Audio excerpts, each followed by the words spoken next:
바로 시작하겠습니다. 먼저 AC 밀란과 토트넘의 경기를 분석해 보도록 하겠습니다. 이탈리아 1부 5위의 AC 밀란입니다. 살레르니타나를 1대0으로 잡으면서 일단 좋지 못한 분위기에서는 벗어난 상태입니다. 최근에는 수비적인 문제점을 커버하기 위해 3백을 사용하는 모습이었고 지난 경기에서도 3백을 가동하면서 후방에 안정감을 주려는 모습이었죠. 다만 피올리 감독의 플랜 B는 3백은 세부 전술이 전혀 없다는 것이 문제인데요. 인테르전에서도 3백을 가동했지만 세부 전술 없이 선수들의 개인 기량으로 맞붙자 공격에서는 거의 힘을 쓰지 못하고 무기력한 모습을 보여주고 말았습니다. 빌드업에서 중원 자원들이 고립되면서 공이 측면으로 흐르는 장면이 잦고 크로스 말고는 답이 없는 장면이 자주 보여주고 있는 것이 흠입니다. 결정자는 플로렌치, 토모리, 베나세르, 메냥 선수가 결정할 것으로 보입니다. 잉글랜드 1부 5위의 토트넘입니다. 레스터에게 1대4로 대패했습니다. 수비진들의 경기력이 아주 좋지 못했고 로메로와 요리스의 공백이 매우 컸던 것이 느껴졌던 경기였습니다. 로메로가 챔스에서는 돌아올 수 있다는 점은 호재입니다. 다만 지난 경기에서 선제골을 넣는 등 가장 좋은 폼을 보여주었던 벤탄쿠르가 시즌 아웃 부상을 당했고 호이비에르, 비수마도 모두 이탈하면서 3선에서 상당한 공백이 생긴 것이 흠입니다. 3선의 공백은 다이어의 과부하를 일으킬 가능성도 크다는 점이 문제인데요. 지난 경기에서도 다이어의 주력과 민첩성 문제가 드러났는데 이해하나초의 득점 장면에서 바디 페인팅에 속아버리면서 1대1 상황에서 완벽하게 밀리는 모습을 보여준 모습이었습니다. 80분경 반스의 골에서도 산체스의 안일한 수비와 수비 상황에서의 손흥민과 호이비에르의 소통 실패가 원인이 되었던 만큼 수비 전술에는 복합적으로 문제점이 크다고 할 수 있을 것입니다. 결정자는 요리스, 벤탄쿠르, 비수마, 호이비에르, 세세뇽 선수가 결정할 것으로 보입니다. 토트넘 3선 뎁스는 완벽히 붕괴한 상황이고 이로 인해 생기는 수비 문제가 심각할 것으로 보이는 상태이고요. 물론 밀란도 3백의 세부 전술이 없다시피 한 수준이라 다득점을 기대하기는 어려울 수 있습니다. 토트넘이 적극적으로 나서기 어려운 상황임을 감안한다면 중원에 가해지는 부담이 크지는 않을 것으로 생각되고 있습니다. AC 밀란 승리 예상합니다.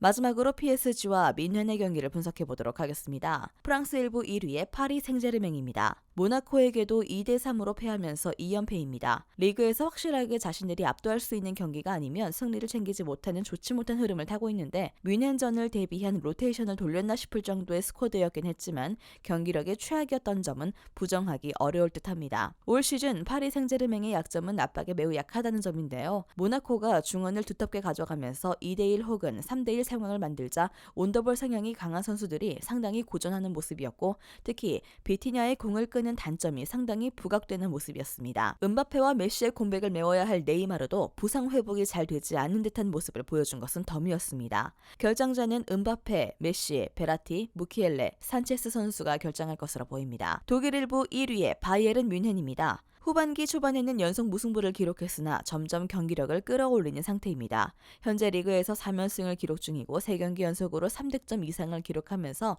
파리 생제르맹과는 다른 행배를 보이고 있죠. 키미히의 퇴장 징계에도 불구하고 3득점을 기록했다는 점은 상당히 긍정적인 행보입니다. 사내 무시알라를 메짤라로 기용해 전방에 오히려 힘을 준 것이 통했다고 볼 수 있었고 선수들이 원했던 뮬러, 무시알라 라인의 굳건함도 상당했던 모습이었습니다. 파리 생제르맹이 측면 수비의 문제를 자주 드러내고 있다는 점을 노려볼 수 있을 것으로 보입니다. 물론 바이에른 뮌헨의 경우에도 윙어들의 기복이 상당하다는 단점은 있지만 칸셀로의 영입으로 해결된 라이트백 문제와 전성기만큼은 아니지만 폭발적인 스피드가 무기인 데이비스는 측면에서 파리 생제르맹에게 우위를 잡을 수 있게 해줄 자원입니다. 방향타를 잡아줄 키미히도 복귀할 수 있는 상황이기 때문에 선수단의 뎁스와 확고한 공격 라인의 구축은 가능할 것으로 보이는 상태입니다. 결정자는 리카, 노이어, 마즈라위, 마네, 뮬러 선수가 결정할 것으로 보입니다. 올 시즌 파리 생제르맹은 압박에 취약한 모습을 보이고 있는 상태입니다. 최근 2경기에서 모두 1대1 압박에 선수들이 고전하는 모습이었는데 리그에서 꾸준히 전방에 힘을 주면서 압박에 들어서고 있는 바이에른 뮌헨에게도 고전할 가능성이 높은 상태라고 할 수 있겠습니다. 측면에서 계속 누수가 일어나고 있다는 점도 파리 생제르맹에게는 좋지 못한 소식입니다. 윙어들의 기복은 있지만 풀백들의 활약이 좋은 뮌헨이 충분히 공격에서 활로를 잡아볼 수 있을 것이고 뮌헨 승리 예상합니다. 영상에서 알려드리는 내용들은 모두 1차 분석 내용들이며 2차 분석과 최종 조합픽은 영상 하단 고정 댓글 링크로 문의 주시면 안내 도와드리도록 하겠습니다. 시청해주셔서 감사합니다.